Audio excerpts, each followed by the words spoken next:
Nós amanhecemos o dia com a notícia da morte do Papa Francisco e é sobre isso que eu quero comentar com você nesse vídeo. Amém, irmãos? O Papa Francisco morreu com 88 anos de idade. Irmãos, todo homem que nasce, ele tem uma certeza que um dia vai morrer. Todos nós, ok? Agora, aprove Deus que fosse hoje a morte do Papa, um dia depois das comemorações de Páscoa, quando Cristo se entregou na cruz do Calvário, foi moído, transpassado, humilhado, cuspido, se fez maldito para que nós fôssemos benditos.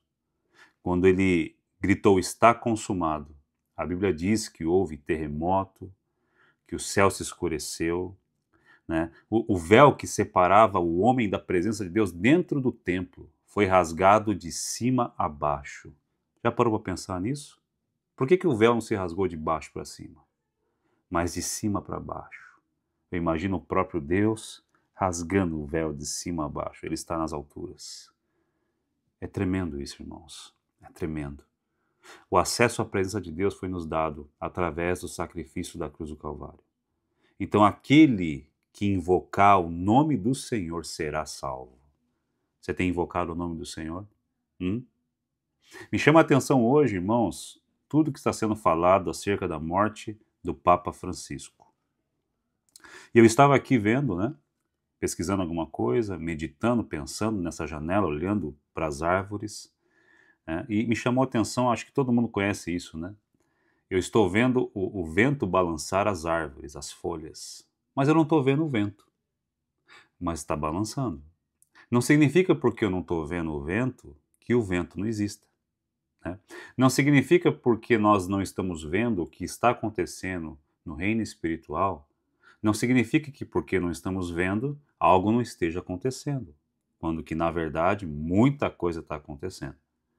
Então eu acabei de ver algo aqui que me chama a atenção. Vários portais estão noticiando a morte do Papa. Até aí tudo bem, né? Noticiando a morte de um homem público, de um homem que é famoso, né, no mundo inteiro. Agora, aqui, né, no UOL, que é um site de notícias secular, está escrito assim, ó, vou te mostrar aqui para você ver que eu não estou inventando história não, tá? Ó, tá vendo ali, ó? Ó, fim dos tempos. Profecia diz que Francisco pode ser um dos últimos papas. Eu falei, peraí, cara, fim dos tempos? Se um site secular está escrevendo fim dos tempos, e não só ele, outros também estão escrevendo a mesma coisa, porque estão falando, comentando acerca de uma tal profecia de São Malaquias. E eu não quero me deter no que diz esse texto, essa matéria, no que diz a respeito dessa tal profecia, de um homem, né, que foi um monge, arcebispo irlandês, né, que escreveu algo acerca dos papas em 1139.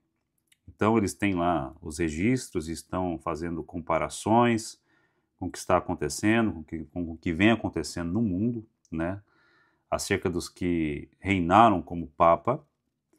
E muita especulação, muita gente tendo as suas opiniões aqui, falando e tal. Mas me chama a atenção é a primeira frase aqui da manchete, fim dos tempos. Irmãos, chegou um tempo que nós falávamos disso, né? A gente fala fim dos tempos, se prepara. Nós costumamos ver o espiritual, nós costumamos ver e crer naquilo que os nossos olhos não estão vendo. Agora, de repente, até o pessoal do meio secular está escrevendo isso. Irmão, não cai uma folha se Deus não permitir. Não acontece nada se Deus não permitir. Então, o que diz a respeito disso, né? O que essa frase diz, fim dos tempos, milhares e milhares de pessoas estão vendo. Será, irmãos? Não se pode colocar data na volta de Jesus, mas quem tem ouvidos, né, que ouça. Quem está sensível sabe.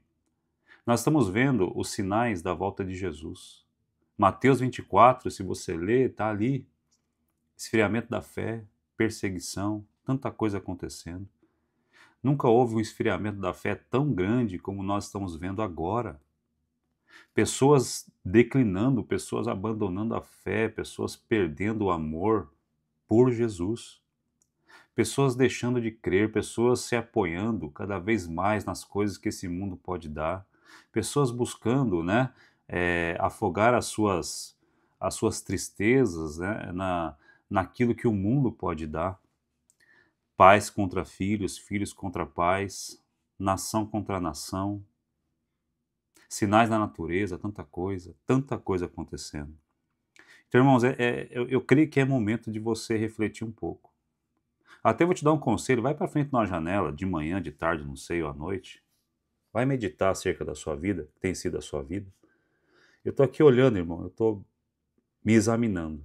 É muito importante que nós façamos isso. Sabe por quê? Eu quero te mostrar aqui o que está escrito no livro de Mateus 25, do verso 1 ao 13, que vai falar exatamente da condição de muitas pessoas no final dos tempos. Mateus 25, do 1 ao 13, vai falar a parábola das 10 virgens, né? Eu vou ler para você aqui. Verso 1 diz assim: O reino dos céus será, pois, semelhante a 10 virgens que pegaram suas candeias e saíram para encontrar-se com o noivo. 10 virgens que pegaram suas luminárias. Naquele tempo, a luminária era como se fosse um pirizinho assim, onde se coloca o azeite com um paviozinho. Ali eles acendiam, o pavio vai puxando aquele azeite e vai mantendo uma chama. E essa chama servia para eles andarem, se guiarem, né, na escuridão da noite. No verso 2 diz assim, que 5 delas eram insensatas e 5 eram prudentes. 2 tipos de pessoas que estão esperando a mesma coisa. Não está falando que 5 eram descrentes, mas eram insensatas, não estavam preparadas, e 5 eram prudentes. As 10 esperavam um noivo, porém só metade era prudente. Presta atenção. Verso 3, as insensatas pegaram suas candeias, mas não levaram óleo. As insensatas, sabe aquele tipo de gente que pega as coisas, vambora, corre, pega aqui, pega ali, não deixa pra lá, não pega, vamos embora. Pegaram só a sua luminária e foram esperar o noivo. E só a candeia delas tinha uma quantidade limitada de azeite, que bem provável iam precisar de muito mais. Então diz aqui no verso de número 4 assim: As prudentes, porém, levaram óleo em vasilhas junto com as candeias. Pensando o quê? Eu vou guardar o óleo, se precisar de mais óleo para eu iluminar o caminho, eu vou despejar óleo aqui e vou continuar, né? Vou até o meu destino, encontrar um noivo. Olha que interessante, irmão. Verso 5. O noivo demorou a chegar e todas ficaram com sono e adormeceram. O noivo demorou. Todas elas ficaram com sono e dormiram. Dormiram com as suas candeias acesas. Imagina isso? Então, a candeia da insensata foi consumindo óleo enquanto ela dormia. Da prudente, a mesma coisa, enquanto ela dormia, está consumindo óleo, né? E a Bíblia diz aqui no verso 6 que à meia-noite ouviu-se um grito. O noivo se aproxima, saiam para encontrá-lo. Imagina, irmão, a insensata despertando.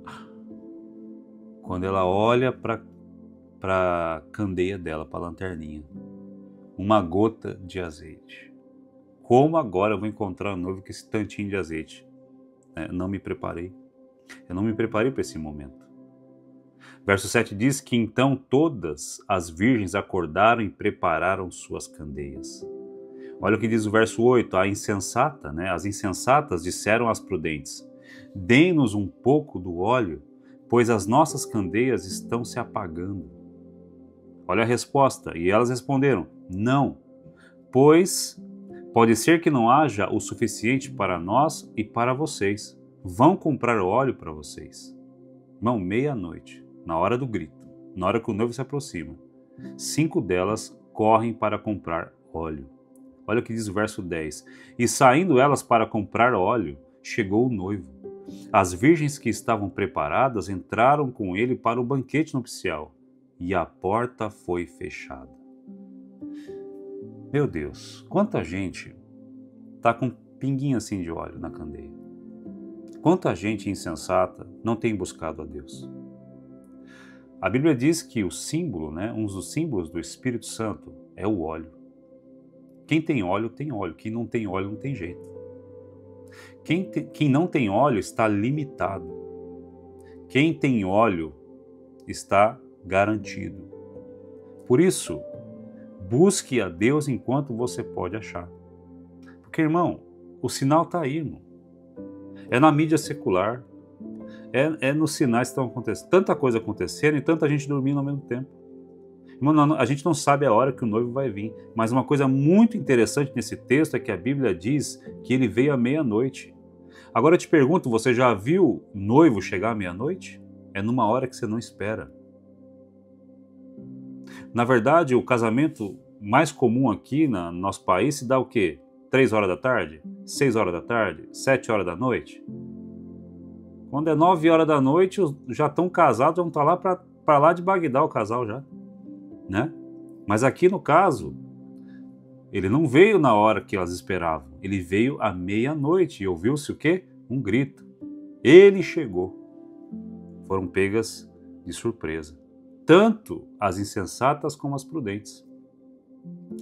Ah, irmãos, que Deus dê graça para nós, para buscarmos alimento espiritual, para ter desejo, para estar gerando no coração sempre o desejo, o anseio pela volta de Jesus.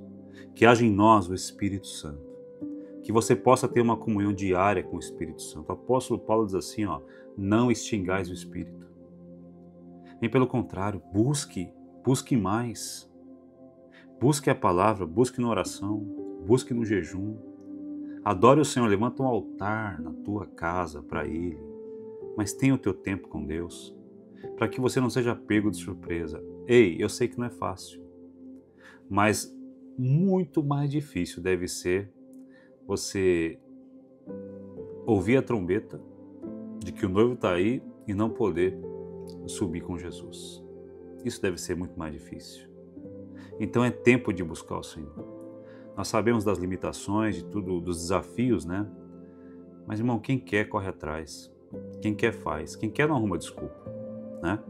Então aqui, depois que chega a hora, que acontece, não tem mais o que fazer. Ou você tem, ou você tem. No verso 11 diz assim, mais tarde, né? Vieram também as outras e disseram, Senhor, abra a porta para nós. Elas foram atrás de óleo para comprar e voltaram. Bateram na porta e pediram para abrir a porta. Mas aí já tinha consumado, irmão. Olha o que diz o verso 12. Mas ele respondeu a verdade, né? A verdade é que não as conheço. Meu Deus. Já pensou ficar pro lado de fora? Não conheço vocês. Aqui está falando de comunhão, gente. Nós temos que orar, buscar o Senhor enquanto podemos achar, ter comunhão com Jesus todos os dias, amizade, oração, falar, ouvir e falar, diálogo com Deus. Aí sim você é conhecido dele. Porque muitos naquele dia vão dizer, não, mas eu fiz isso, fiz aquilo, eu operei milagres, eu preguei, eu fiz tanta coisa, né? Eu vi milagre acontecer e vou ficar de fora? Não te conheço. Que tristeza, né? No verso 13 diz assim, o último versículo dessa parábola. Portanto, vigie, porque vocês não sabem o dia nem a hora. Vocês não sabem o dia nem a hora. Irmãos, eu não sei se é daqui 1 ano, 2, 3, 10, 20, mas que Ele possa nos encontrar com o coração cheio de desejo, com as nossas vasilhas cheias de óleo, que possamos estar firmados de verdade naquilo que nós estamos crendo, porque sem fé é impossível agradar a Deus. O Senhor está esperando por você. Olha, de verdade, irmãos, que Deus tenha misericórdia de nós, em nome de Jesus. Que Deus te abençoe, que Deus possa consolar o coração dos irmãos católicos que chegaram até esse ponto do vídeo, porque perderam aí, talvez, uma pessoa que eles têm a consideração como líder, né? Que Deus abençoe, que possam ser consolados por Deus. E que nós, irmãos, que cada um possa observar o seu caminho, ir para uma janela, pensar, se examinar. A Bíblia diz isso, né? Para o homem se examinar. A gente possa examinar, pensar se a nossa vida tá no altar, para que Deus possa encontrar em nós, né? Um coração que seja atraente para que Ele possa habitar. Um coração que seja casa, né? E não um ambiente de dureza, de pecado, de sujeira, de maledicência, de podridão. Amém? Arrependei-vos, porque é chegado a vós o reino dos céus. Arrependimento purifica o coração. Deus te abençoe grandemente e até o próximo vídeo.